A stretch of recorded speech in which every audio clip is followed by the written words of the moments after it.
Ibingelele sinamukele batwana bakithi kwabangangazi umkhulu nogada lo osebenza ngamakhambi esintu.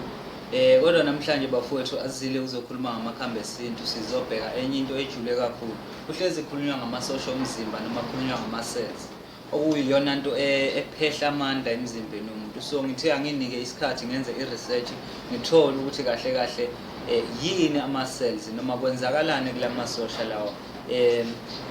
Ingane zakithi, lento ngizozama ukuthi ngichaze ngolimi lakithi noma ngolimi lwesintu, kodwa sizosebenzisa sicaphune lapha nalapha emagameni aselebhu ukuze sizame uku-understanda. Lolu lwazi lizokusiza mhlambe wena muntu wakithi osebenza ngamakhambi esintu ukuze uzame uku-understanda ezinye zezinto esingazi-understandi thina njengabantu abalapha ngokwesintu, ngoba kufanele sibe nezibhobholo nathi ngokuhamba kwesikhathi ukuze sikwazi ukuthi siyiqonde lento le. La ngidwebile iseli kodwa akusona i-structure esi-perfect, bengizama nje ukulokhuzana ukudemonstrate ukuthi yinto kanjani. Mhlawumbe ngizo-attach isithombe la phezulu ukuze nibe ne-clue noma nibe ne-idea ukuthi yini lesikhuluma ngayo. Okay, lezi zinto kuthiwa amasosha omzimba, thina sazi ukuthi ama-cells, kanti lama-cells ayinkambo. Uma ngithi ayinkambo kusho ukuthi kunezakhamizi noma kunamasosha atholakala ngaphakathi kulento okuthiwa i-cell. Because abantu abaningi bazi ukuthi mhlambe amasosha omzimba izinto ezilwayo, mhlambe eziphethe ama-weapon athile noma kanjani njani. No, ama-cells inkambo ephethe amasosha phakathi, amasosha enza umsebenzi ofanele. Lento yokuthi kuphelwe lapha kuma-cells kwenza ukuthi mhlambe singa-understand ukuthi thina kwenzakalani. Umuntu bafowethu uhlukene igabe eziningi, lento kuzofanele siyifake emqondweni, kuzofanele si-understand futhi. Okay, asibuye la kuma-cells. Ama-cells ahlukene kathathu. Uma ehlukene kathathu enza imisebenzi engafani. Sine-muscle cell okuyiseli responsible uku-repair ilokhuzane ama-muscles akho noma i-tissue yakho, iyona e-constructor ilokhuzane ama-muscles akho ukuthi fanele ame kanjani noma fanele a-repair kanjani la adamageke khona. Kuzoba nento okuthiwa ama-nerve cells. Ama-nerve cells asebenza ukusenda information throughout umzimba wonke noma to umqondo wakho ukuze uzosupply to umzimba wakho ukuthi yini efanele yenzeke. I-instruction lesikuyiphuma, i-information ekhishwa yini ama-nerve cells. Kuzoba khona into ekuthiwa ama-skin cells. Ama-skin cells amaqhawe lawa avikela isikhumba sakho ukuze isikhumba sakho sihlale sihlambulukile noma sihlale siphilile ngendlela kufanele sibe yiyona. La maqhawe ke ngani zakithi alwa impi esingayiboni. Kufanele ukuthi siwakhumbule noma siwanake lamaqhawe lawa. Ingakho sibuye sitshelwe ukuthi kunezwe likamoya, ingoba sibe sekuqala sekukhulunywa ngalamaqhawe lawa esingawaboni. Lamaqhawe lawa madoda aphila ezweni likamoya. Lamaqhawe akwazi ukuphehla into ekuthiwa i-plasma noma akwazi ukuphehla umoya oyingcwele lamadoda lawa. Sizongena kuona lamadoda lawa siwahlaziye mase singaphakathi enkambini. Into enginothise ngalamadoda okuthiwa amasosha omzimba noma okuthiwa ama-cells, lamadoda enza imisebenzi engafani, kodwa manje kunezinto ezithile ezifanayo ngawo eziphoqayo ukuthi zitholakale kuwo wonke lamalunga lawo, okuyizona zinto ezibambe ingqikithi yomuntu. Okay, sizozama ukuthi sizi-identify lezi zinto noma singeke sizi-pinpoint zonke izinto ezitholakala ngaphakathi kwi-cell, but sizobala lamaqhawe asebenza umsebenzi omuhle kakhulu ingane zakwethu ukwenza umzimba wethu ukuthi ube sesimeni. Asondele lapha kubapopoli bafowethu. Kunento okuthiwa i-nucleus, okuyiqhawe noma okuyisiphathimandla, oku-mastermind one we-cell, okuyona umuntu olawula lenkambo esingathi ucommander. Ucommander yini agabe ngayo noma yini ayiphethe? Uphethe lento okuthiwa i-DNA. Ucommander ugabe nge-DNA. I-commander uyithathe phi? Uyithathe kubazali bakho, esizukulwaneni, kokhokho, komkhulu.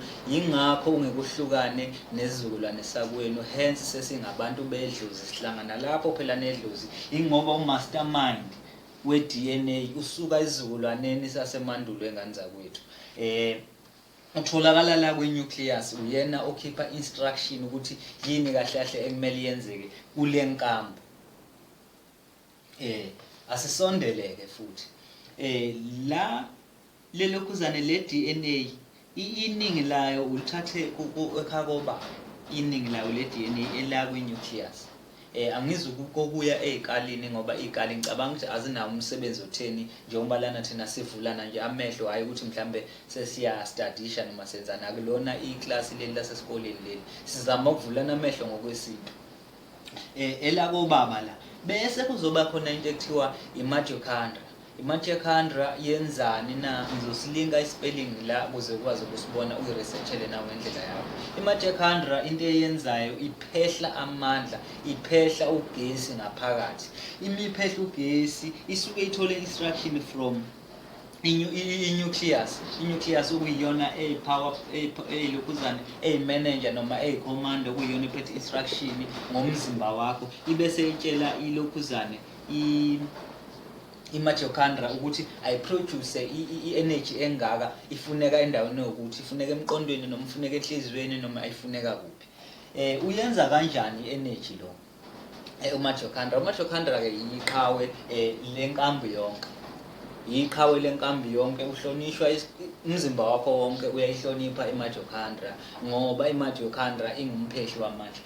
I-mitochondria ine-DNA yayo, okusho ukuthi iyispisi nayo iyi-entity iyayiphilela ngokwayo. I-mitochondria ine-DNA yayo, bathi yini i-mtDNA. Iqhamuka kuphi? Ngasekhakabomama. Iqhamuka kakhulu kumama le DNA itholakala kumama ngoba i-sperm cell sendoda, isidoda sisuke sikhontene kakhulu into ekuthiwa ilokhuzana i-DNA. Kune-DNA kakhulu okuyiyona blueprint noma information ukuthi kahle kahle yini okumele yakhiwe la, bese kuthi umama asupply ngamandla okunyakazisa le injini ezokwakha lento le. Yingakho kuthiwa umuntu wesilisa uGod noma urepresenta uGod, ingoba iyona blueprint, iyona information eqhamuka ngakabobaba le edirector umzimba wonke ukuthi kahle kahle awustructurishwe kanjani.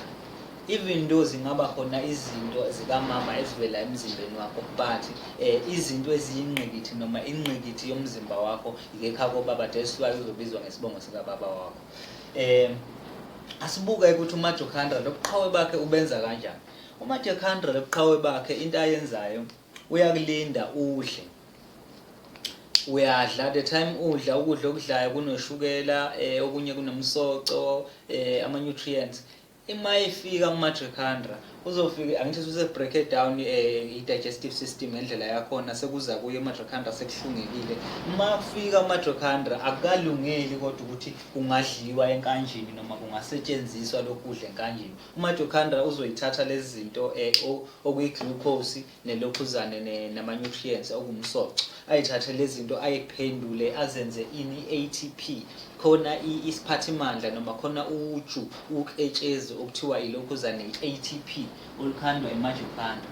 ATP, i-ATP ingamandla, ifana nomoya oyingcwele kulesi sigungo sisonke ngoba uthi awube yiplasma. Uma ngikhuluma ngeplasma ngikhuluma ngento ethi ayibe umoya oyingcwele okungamandla athile azosebenza la kwilokhuzane kule nkambu le, kodwa waphelele lamandla ewodwa e-ATP kanje.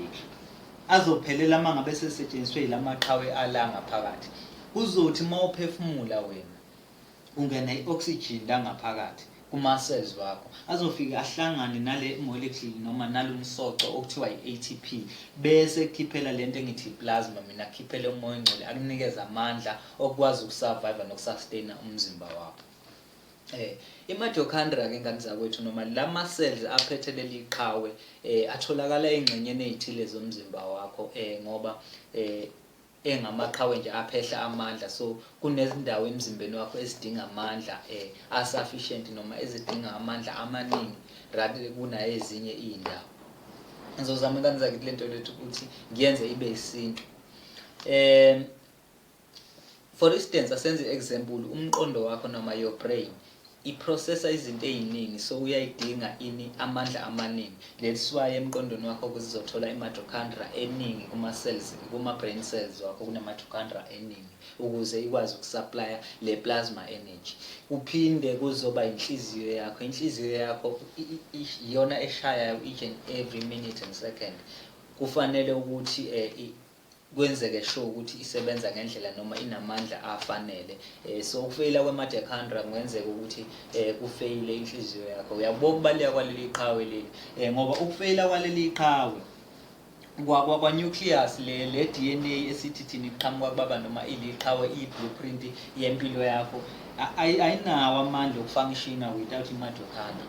Yingakho ngithi i-mitochondria uliqhawe ngane zakwethu ibalekele le ndoda. Asiqhubeke sijule. Le ndoda ithi uma ngabe bese kuthenini iziphi ezinye indawo etholakala kuzona, iphinde itholakale kwi-sperm cell. I-mitochondria ikhona kwi-sperm cell because ezinye zezinto eziyi-blueprint yokuqala impilo, so kufanele ibe namandla anele ukuze ikwazi ukusustaina leyo process leyo. Sizoba nelokhuzane yinene. I-skeleton sakho, amathambo akho ane-mitochondria eningi, kufanele i-oxygen i-travel ngendlela lapho kukwazi ukuthi khandeke i-energy eyanele ezokwazi ukusustaina i-structure sakho. Ngane zakwethu angeke ukwazi ukuyichaza siqede lento le, nami bengizinquma amakhanda ngizishiya nje ngolwazi esengithe ukuliphenya ngalithola, but ngizoqhubeka ngenze olunye uphenyo uma ukuthi abantu bayajabulela lolu hlelo esikhuluma ngalo noma le content esesiyilethile kubona. Mina personally angiyena umuntu ofunde izifundo ze-science, ngenze izifundo zaka-management, but through i-passion nokuthi ngisebenza ngawo umzimba womuntu, ngisebenza ngamakhambi, kungiphoqile ukuthi ngiphosise kulezi zinto, ngizama uku-understanda lo buchwepheshe lobu, ngoba la ebunyangeni asinazo izipopolo, asinazo lezi zinto ezenza ubuchwepheshe noma sifundisekile ngazo, but ngikubone kuyinselelo kumina ukuthi ngifune lolu lwazi lolu ngiluthola. Ingane zakithi